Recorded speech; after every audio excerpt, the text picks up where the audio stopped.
PF indicia Bolsonaro, Eduardo Malafaia. Um ex-presidente, um deputado federal e um dos pastores mais influentes do Brasil, todos colocados no centro de um processo que parece não ter fim. A cena é digna de um roteiro político de alto impacto. Medida cautelar, tornozeleira eletrônica, acusações de fuga para outro país e até uma abordagem surpresa em pleno aeroporto.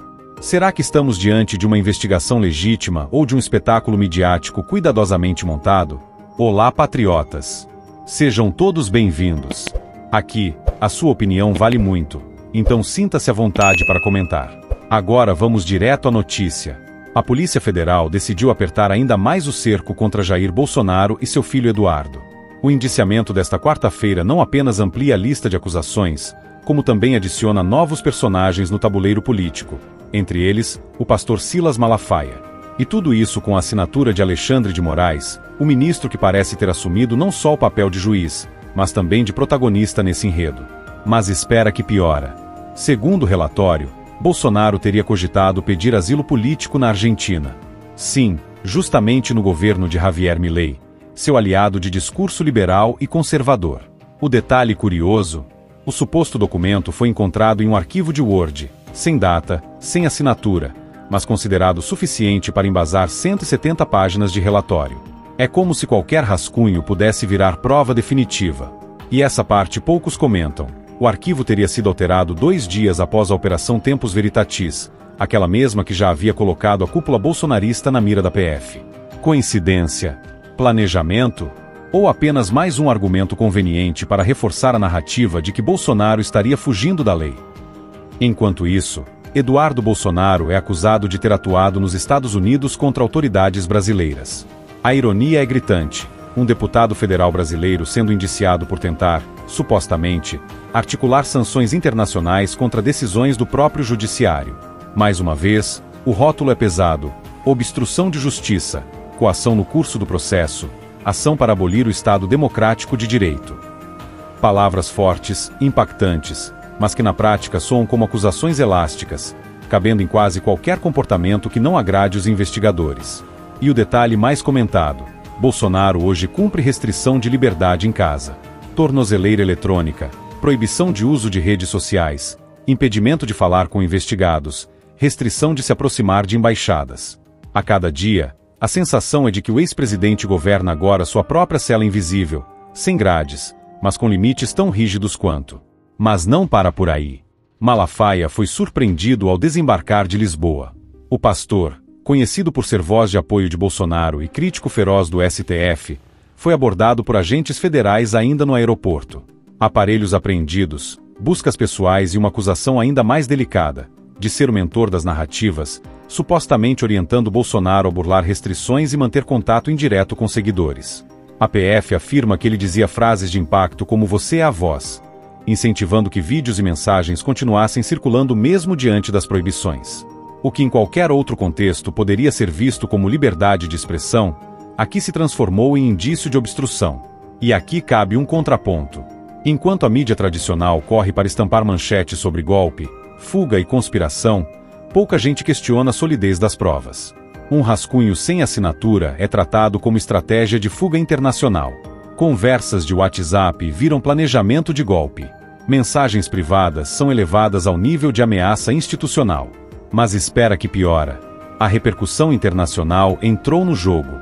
Donald Trump, hoje presidente dos Estados Unidos, impôs uma taxação de 50% sobre produtos brasileiros. Oficialmente, a justificativa seria comercial. Mas, nas entrelinhas, houve menção direta ao julgamento de Bolsonaro e às medidas de Moraes contra empresas de tecnologia. A embaixada americana em Brasília chegou a endossar a posição de Trump, reforçando a sensação de que o caso brasileiro já ultrapassou fronteiras. Ou seja, o que parecia apenas uma batalha doméstica entre ex-presidente e judiciário, agora tem reflexos na economia e nas relações internacionais. O Brasil virou vitrine de um experimento jurídico-político observado pelo mundo todo. E essa parte ninguém comenta: a estadia de Bolsonaro na Embaixada da Hungria, em fevereiro de 2024, 4 dias depois de ter o passaporte retido. Ele mesmo admitiu ter passado 2 noites no local, conversando com diplomatas. Não há crime nenhum em dormir na embaixada, disse na época. Para uns, ato normal. Para outros, Tentativa velada de buscar refúgio diplomático. Enquanto isso, as medidas cautelares se acumulam. A PF aponta que Bolsonaro ativou novos celulares após apreensões anteriores, mantendo contato com aliados e até articulando com deputados e ex-ministros. Braga Neto, por exemplo, teria sido uma das figuras com quem manteve diálogo, mesmo proibido. E o que impressiona é a narrativa. Cada movimento, cada conversa, cada postagem é interpretada como prova de um plano maior. O limite entre liberdade individual e obstrução virou borrado. Mais grave ainda é a interferência internacional. A PF registrou contatos entre Bolsonaro e Martim de Luca, advogado ligado à Trump Media e à plataforma Rumble. Segundo o relatório, o advogado chegou a enviar petições contra Moraes nos Estados Unidos, e traduções desses documentos foram encontradas no material de Bolsonaro. Aqui, a acusação é de que teria buscado usar uma ação em outro país para pressionar o STF. Mas qual é o limite entre defesa internacional e obstrução de justiça? É legítimo recorrer a tribunais estrangeiros em nome da liberdade de expressão ou trata-se de interferência indevida? A linha é tênue, mas a interpretação oficial já foi dada: obstrução. E aqui está a grande pergunta: estamos diante de um processo judicial legítimo ou de uma perseguição política sem precedentes? Porque, convenhamos, um rascunho sem assinatura virou plano de fuga. Um pastor incentivando postagens virou adesão subjetiva ao intento criminoso. Um deputado viajando para os Estados Unidos virou articulação internacional contra o judiciário. Enquanto isso, os aliados de Lula seguem blindados, com investigações paradas, arquivadas ou simplesmente esquecidas. 2 pesos, 2 medidas. Essa é a percepção de milhões de brasileiros. E aqui vai o detalhe final para você refletir. O julgamento de Bolsonaro na primeira turma do STF já está marcado para o dia 2 de setembro. As cartas estão na mesa, e o desfecho pode definir não apenas o futuro político do ex-presidente, mas também o equilíbrio institucional do país. Será que veremos a justiça sendo feita ou apenas mais um capítulo de um roteiro já escrito? Comenta aqui embaixo o que você pensa sobre isso.